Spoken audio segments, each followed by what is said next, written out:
Hey, what's going on, guys? Here is something interesting that I wanted to just share with you real quick today. This is the Gundam Chara Colle box, or character collection box. It's like an official box. They can't even bother just putting out the full name. The Japanese just love shortening English words, don't they? So anyway, as you can see, this is just a set of character figures. So there's 10 of them in here. We'll go through these in a second. But yeah, this is something that I've had for a while, probably 5-6 years now. I bought this when I was in Japan, when I was living in Japan, I should say. And I just kind of stashed it away at my parents' house, and it's just been like sitting there for a long time since then. And on my recent vacation back home to my parents' house, I thought I'd bring this back with me and check these out and maybe build and paint a couple of them if we can. So we'll see here. Anyway, I just want to share this with you. Just take a look at the box here, show you guys what this is, because this is something that I had never really known existed until I came across it at a secondhand store in Japan, and I've seen it multiple times. I don't think it's very rare, but it's something that some of you guys may not know exists, so I thought it'd be cool to share with you. So this is the 20th anniversary set, 120 scale, 10-pack carton. Going through the characters here, we've got Kai Shiden, Matilda Ajane, Blight Noah, spelled with an L, Fraubo, Amuro Ray, Sayla Mass, Char Aznable, Lala Sun also spelled kind of strangely. I don't know actually how it's normally spelled. Is that right? Anyway, Garmozabi, and over here you can't really see very well, but Iselina Eshkonbak. I don't really know how to pronounce that name. On the side here, just kind of the same thing, but cool artwork here. Is nice, like old style artworks are a little bit easier to see over on this side, but that's pretty cool. On the back here, you can see what the individual boxes. So this is actually the 10 individual boxes are inside this big box, and this is the box art of each of the individual boxes. Really cool. Again, just like old, like I want to say like traditional style Gundam artwork there. I forget the artist's name who of course does all this original artwork. I'm terrible at remembering artists' names like that, but and they're all molded in clear, strangely enough. But let's go ahead and pop this open. This is actually the second box of this that I've owned. Like I said, I've come across this in thrift stores in Japan more than once. The first box that I bought, I can't remember actually offhand what I did with that, but I think I gave it away to someone, but I don't remember what or who. And yes, I'm not really taking steps to open the box very carefully, but here you can see this is in like a lot of like the old Bandai kits are pretty much packaged in this. So it's like, I mean the old Gunpla kits, so they're like packaged in the same way that like you would see Gundam model kit package. So really cool artwork for these. On the side you can see some other ones in the line. Not painted very well, I'll add, but then again I don't know how good the actual molding on these, so I don't know if that's too much the fault of the painting or just the molding is not that great. So here you can see like the artwork for the pose.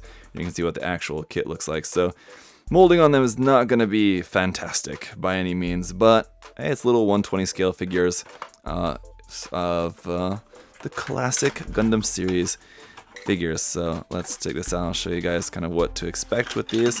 So that is it. There's not even any instructions or anything. This is just the color guide there. It's all in Japanese, but you can translate that. We have a little base, which doesn't have a peg or anything on it. So just one simple kind of like clear black piece there for the base.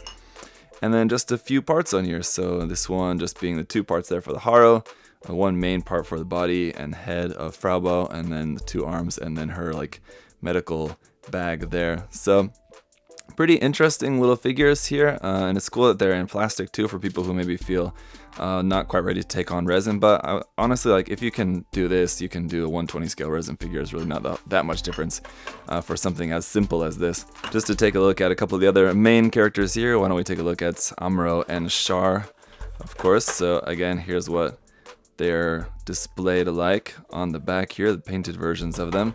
Let's get a look at Amuro here first. So you can see my box got a little crunched somewhere along the line. I think it was like that when I bought it, to be honest. I don't think that happened somewhere in between. And this was cheap. I don't remember exactly how much it was, and I don't think the sticker is on there anymore, but it was probably like around $15, maybe something like that. Not that much. So there's Amuro. 2 halves for his helmet there, so you'll have a seam line for fixing that. But yeah, it's pretty nice. This one also does have the base, it's just inside of there. Taking a look at Char's, we can see we've got the main body, the cape, the arms, the helmet, the little horns for the helmet, and this little thing here for like the front of his belt there. That thing there. Yeah, so there we go. You can see there is detail on there. I'm not sure, and it's kind of hard to tell when it's in clear like this how sharp that really is. It looks pretty alright, but just based on like some of the painting of these, I don't know, the painting doesn't look like as nice as some of the stuff that you see coming out these days. But I don't know, maybe just like for the time, maybe that was just kind of like fine. But these days, I mean, if you spend any time looking at like resin figure painters on Twitter, like Japanese painters on Twitter, man, they're crazy with like even something as tiny as 120 or 135th scale resin figures. They're just so incredibly well painted and detailed. So something like this is looking pretty garbage in comparison, to be honest. But yeah, I don't know how much of that is the actual molding on these. So there we go. That is this set. Won't bother opening up all the rest of these, but I think you guys kind of get the idea. There is, it looks like this one also in here as well. Actually, I didn't know this was in here, but this is a very cool postcard, I should say. There you go, that's pretty awesome, of obviously Umro and the Gundam head there. Just out of curiosity, I do want to open one more while we're here. I want to see what the Lala Soon figure looks like, because everybody likes Lala. So here we got her main body, the arm, legs, and the back half of her dress. So very nice. And so that is it. Hope that was interesting for you guys. This is something that exists. I'm sure you can find it if you're looking for this. Probably check on like AmiAmi or Mandarake, somewhere where you can get secondhand stuff from Japan online. Alternatively, of course, you can use just any sort of like Japanese proxy site to look for this. I don't know offhand how easy they are to find online, but I don't think you should have too much trouble. And I wouldn't spend more than like 30 bucks for the set. As far as I know, I don't think it's that rare. So that is it for the video, guys. Thanks so much for watching. I'll see you next time. Bye bye. Thanks for watching.